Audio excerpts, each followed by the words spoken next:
News starts now. Now at 11, a no-go. The historic launch of Boeing Starliner capsule with 2 astronauts aboard delayed yet again. Those 2 astronauts will now have to wait a little longer. And tonight's plan has been a long time coming. It has. The crewed Starliner launch should have happened years ago, but the program has faced many delays and obstacles getting off the ground. We have team coverage tonight. WESH 2's Haley Crumble at Spaceview Park, where crowds had gathered to watch, many of whom are now disappointed. But first, we go to our WESH 2 Scott Heidler at the Kennedy Space Center with more on why this launch got scrubbed to begin with tonight. Scott? Here they come, our CFT crew, taking their first steps outside for their historic flight test to the International Space Station. NASA veteran astronaut Starliner's commander Butch Wilmore and pilot Sonny Williams had suited up in their Boeing pressure suits, exited the operations and checkout building at the Kennedy Space Center, and were just about done with the process of strapping into their seats inside Starliner when... Yeah, Roger. So the engineering team has evaluated the vehicle is not in a configuration where we can proceed with flight today. So we're going to initiate our scrub and recycle operation. It was an issue with an oxygen relief valve in the Centaur second stage in ULA's Atlas V rocket. Launch teams were not happy with some of the data they were seeing. With a test mission, there are many factors at play, and the process is geared for it, emphasized by NASA Administrator Bill Nelson even before launch day. Because it is a test flight, we give extra attention. They're checking out a lot of the systems, the life support, the manual control, all of those things that you want to be checked out. That's why we put 2 test pilots on board. So after the call was made, the rocket and ground systems were made safe for the astronauts and crew to leave Launch Complex 41. At the Kennedy Space Center, Scott Heidler, WESH 2 News. And the news of tonight's scrub, a big disappointment to all the people who were waiting to actually witness this historic moment. WESH 2's Haley Crumble continues our team coverage. She was at Spaceview Park in Titusville with a lot of spectators hoping to see the launch. People clearly very disappointed tonight. Spaceview Park here was already pretty filled with people when they found out the launch had been scrubbed. Now, we talked with a handful of people tonight who had come from far away for the launch, including one man from Arizona who was at a conference in Orlando and decided to make the trip to Brevard County. We spoke with him when the launch was still a go. Well, this is certainly something that was on the bucket list and really wanted to take the opportunity. Living in Arizona, it's once in a lifetime for me, so very excited to be here. And probably less than 2 hours later, he got the news the launch was scrubbed. Certainly a little disappointed, but nonetheless, glad I got a chance to at least experience and get this close. So certainly a goal for the future. A handful of the people we talked to, including a couple from Leesburg that booked a hotel here, said they're committed to coming again if the launch gets rescheduled. Yeah, we're here for tomorrow, and if it goes up tomorrow, we're here. And if they put it next week, we'll come next week. For first-timers hoping to see a launch, it was obviously a disappointment, but some of them do have a good spot picked out when they come for the next one. In Brevard County, Haley Crumble, WESH 2 News. All right, Haley, thank you. Our coverage of the crewed Boeing Starliner mission does not end here. You can read more on the technical issues to blame for today's scrub. You can read about the astronauts taking part in this mission and Starliner's long road to this moment. Just head on over to WESH.com or download the free WESH News mobile app. Now, the Starliner launch didn't happen, but it wasn't all quiet on the Space Coast today. 1 mission liftoff.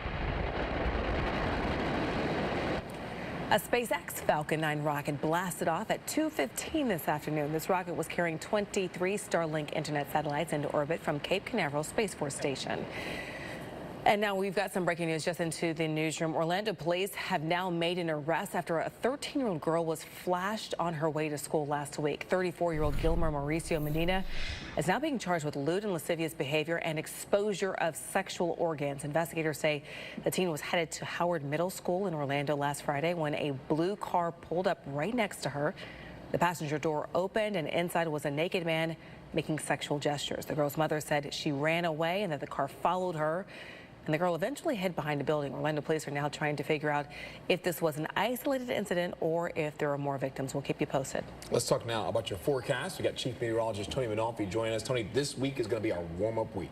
Yeah, today was 91, tomorrow 92, 93, then Thursday I think it's going to be the hottest day, 97, maybe even 98 degrees, near record territory, if not records territory for a few of our local neighborhoods. Outside for you right now, Daytona Beach, looking good, nice and quiet, comfortable night there. Few showers and storms departing north of Jacksonville. Things are very quiet here in town. Notice the temperatures along the coast down to 72 now. Palm Coast over towards the land. A little warmer though back towards the villages, coming in at 81. Middle 70s here into the metro areas. We take a look now at the next 12 hours from 1 a.m.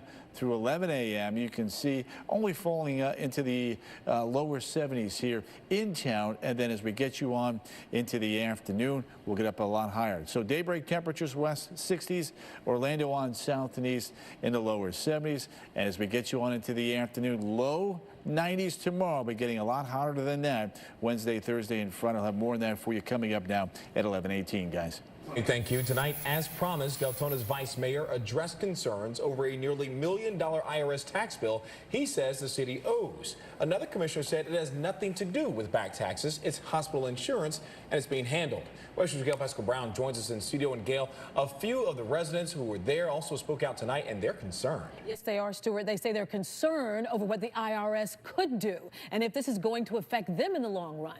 Commissioners in the last 7 minutes of tonight's meeting said the issue is being handled.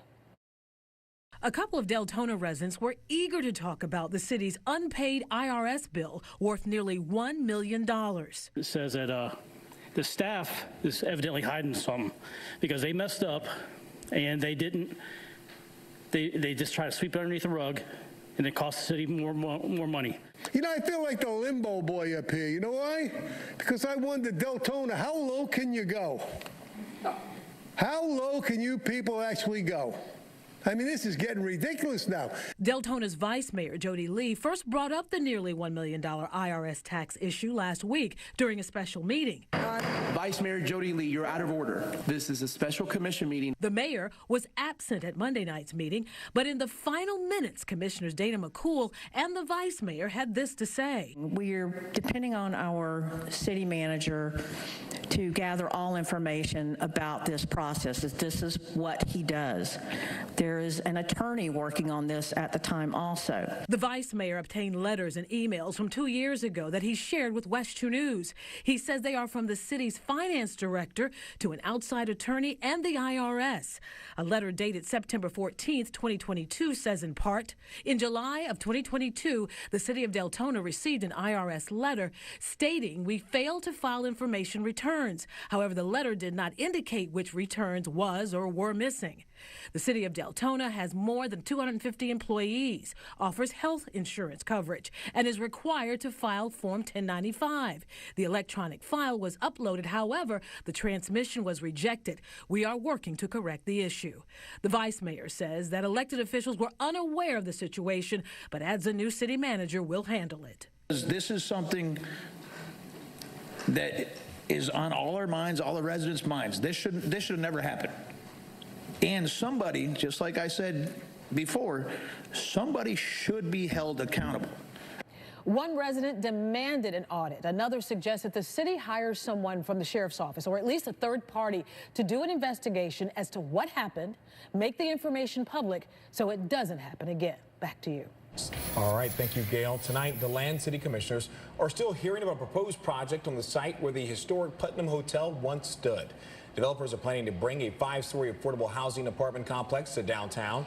In an agenda item, we learned developers are hoping to incorporate some architectural details from the old Hotel Putnam, like some similar windows.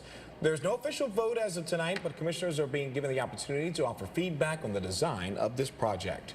In Volusia County, a woman faces 20 counts of aggravated animal cruelty after deputies say several animals died in her care. Deputies say they were called to that home of 37-year-old Ashley Butcher in DeLand after someone complained of the smell. When they arrived, they found the dog, a cat, and 2 birds that had died. They also say there were other dogs, cats, and reptiles in bad shape. Tonight, this man is in jail accused of flashing a female worker and secretly recording her in the bathroom. Longwood police say 65-year-old Luis Espinel owns Pan Pan Bakery on East State Road 434. Say that a female worker told them that he lifted his apron and exposed himself and showed her a picture of her using the bathroom at work. He is being charged with indecent exposure, video voyeurism, and battery. Tonight, Israel says there is no deal yet for a ceasefire with Hamas as it pushes ahead with military operations in Rafah. The Palestinian Civil Defense said several Palestinians have been killed and several others injured after airstrikes there. The Israeli military had told about 100,000 people to leave parts of Rafah in southern Gaza. Earlier, Hamas had agreed to the ceasefire terms presented by Egypt and Qatar, but Israel said the deal is far from meeting its essential demands. New penalties tonight for former President Donald Trump after a judge said he violated a gag order in his hush money trial. Now, in court today, the judge fined him $1,000 and warned him of possible jail time if he violates the gag order again. All of this after Trump criticized the Manhattan jury, saying it is 95% Democrat. Trump criticized the judge and the gag order outside the courtroom. He's taken away my constitutional right to speak. Frankly, you know what? Our Constitution is much more important than jail. It's not even close. I'll do that sacrifice any day. The judge said Trump wrongfully called into question the integrity of the jury. He's accused now of falsifying records to cover up a payment made to adult film star Stormy Daniels to get her to keep quiet about an affair. Body cam video we've obtained shows just how tense things were at a traffic stop in Belle Isle. Yeah, that stop ended with a driver in cuffs and an officer badly injured. What you doing to me is illegal. Carlos, stop reaching. Stop reaching. Stop reaching. The progress the officer is making after getting run over by a trailer during this stop. Plus, Osceola County is moving forward with a tribute to the 49 lives lost in the Pulse nightclub shooting. We'll take a look at the plans and how the county plans to pay for it.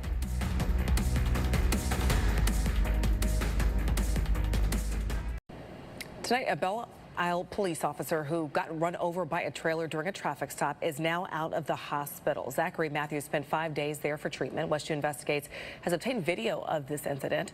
Take a look. It shows Matthews trying to get Carlos Miller out of his car last Wednesday morning. The officer tried to pull Miller over for having working taillights on a trailer that he was towing. When officers confronted Miller, they say they smelled marijuana and then ordered him out. What you doing Carlos, to me is illegal. Carlos, stop reaching. Stop reaching. Stop reaching.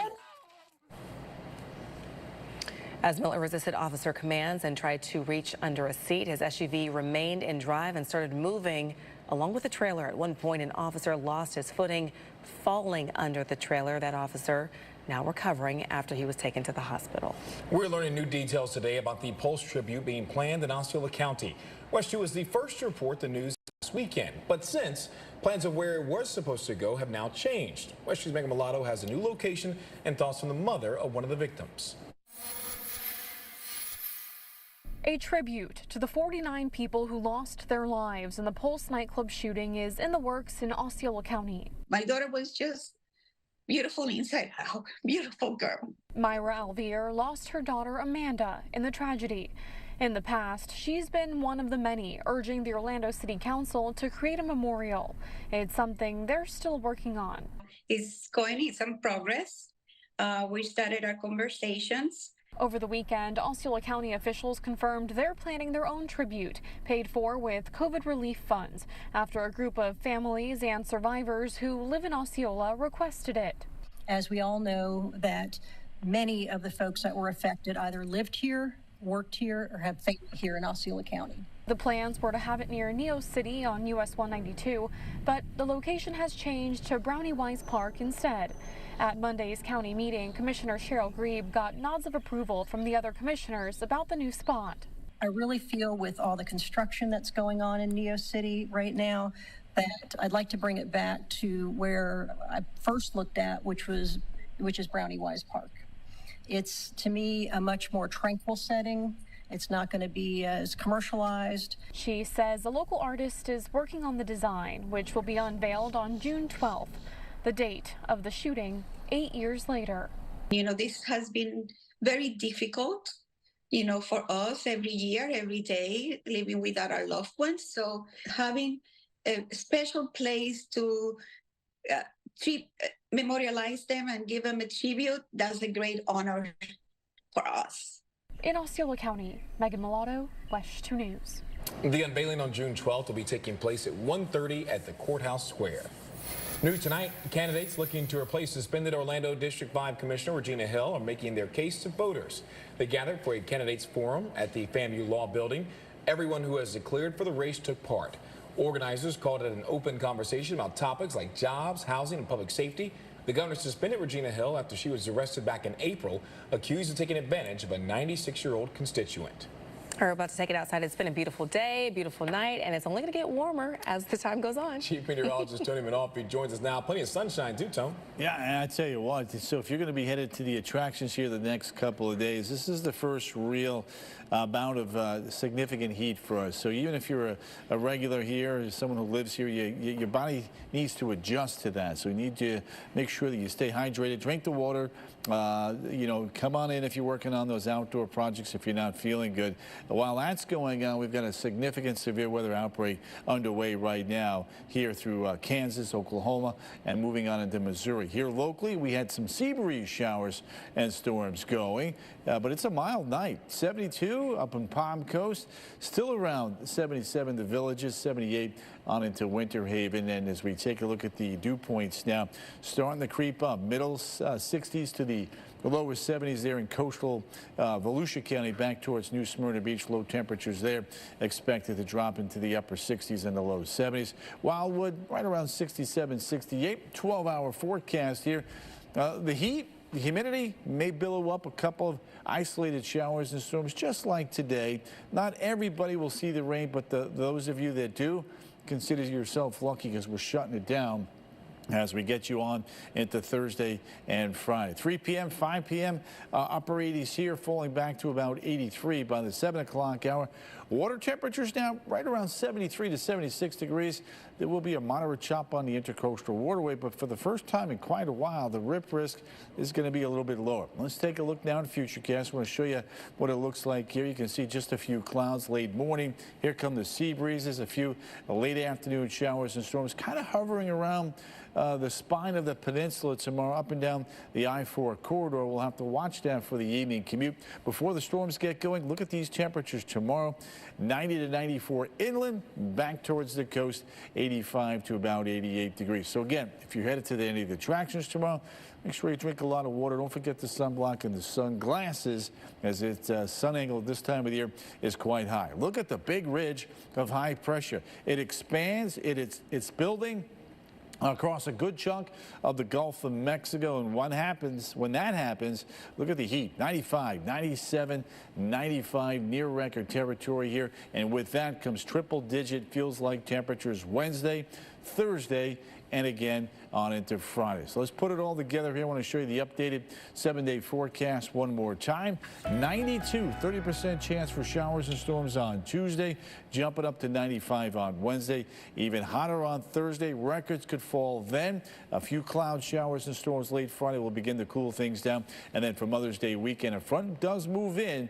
It'll get our temperatures back into the upper 80s. Tony, thank you. The season ends in Cleveland Sunday. The Magic back to work in Orlando Monday. Yeah, sure. The players, they're clocking out, but the front office, they're just getting started there. Yeah, players get to go on vacation. Not everybody else. They spent all day at the training facility.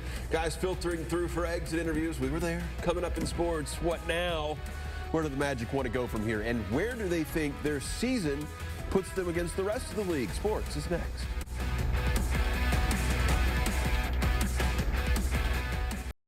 Now, WESH 2 Sports, sponsored by Mullinax Ford.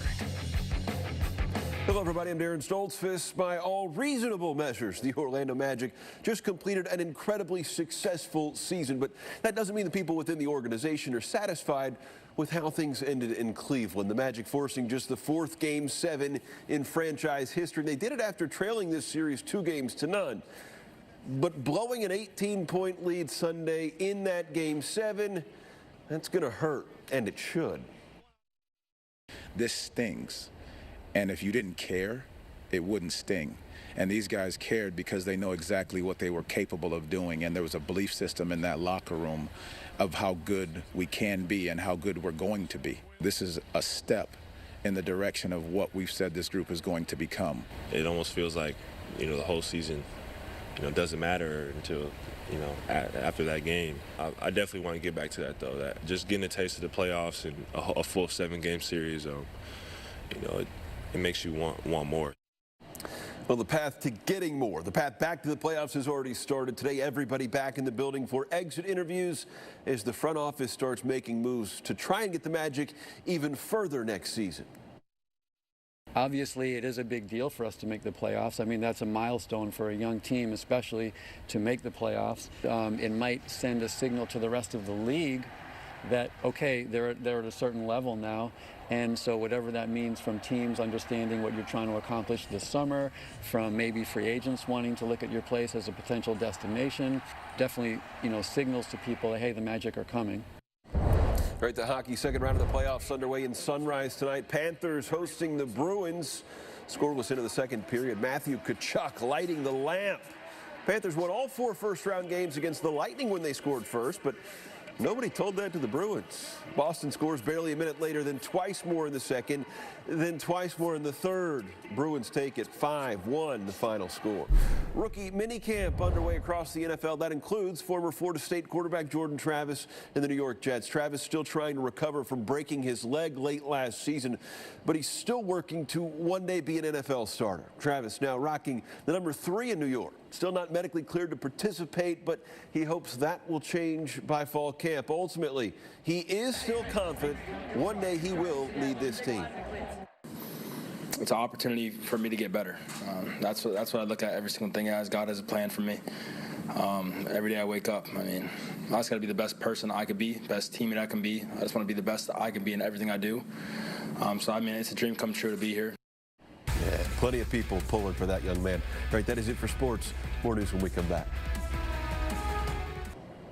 3,000 square feet, 3 bedrooms, 5 bathrooms, and a drive-through. Yeah, new home up for grabs in Michigan definitely offers something out of the norm. Take a look.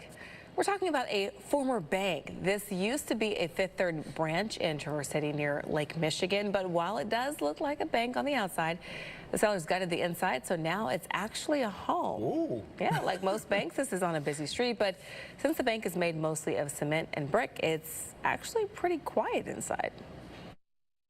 It's relatively quiet. You feel like there's just so much energy outside. There's restaurants, there's shops, there's groceries, stores, walking distance pretty much anywhere. About 60 people checked the place out during a recent open house. If you're into it, this home is being offered at just under $800,000. There you go. I can't get over the outside. Yeah, it's not. They gotta work on the curb appeal just a little bit. And then you come in like, ooh, I remember getting a deposit here, my first checking account. The garage is underneath the little overhang. Yeah, that sounds. I'm with you, Stu. Hey, let's take a look at the forecast for tomorrow morning. Good job, guys. Mild, 71 degrees by the time we hit the afternoon. A few isolated storms. Temperature right around the 92-degree mark. And then we really crank up the heat there. Wednesday, 95. Thursday, 97, 98. And then on into Friday, right around 95 degrees. A little bit cooler for Mother's Day weekend, getting back to near normal in the upper 80s. Sanford Barbecue Fest on Saturday, Tony. I gotta see any of those Can't details. forget that. Yeah, no, that's our show for tonight. WESH News is always on at WESH.com or the WESH 2 News mobile app. Thanks for watching. We hope you'll join us again tomorrow night. Don't forget to check us out bright and early, starting at 4:30 in the morning. You can wake up with WESH. Our sunrise crew starts then with overnight news, first warning weather, and traffic.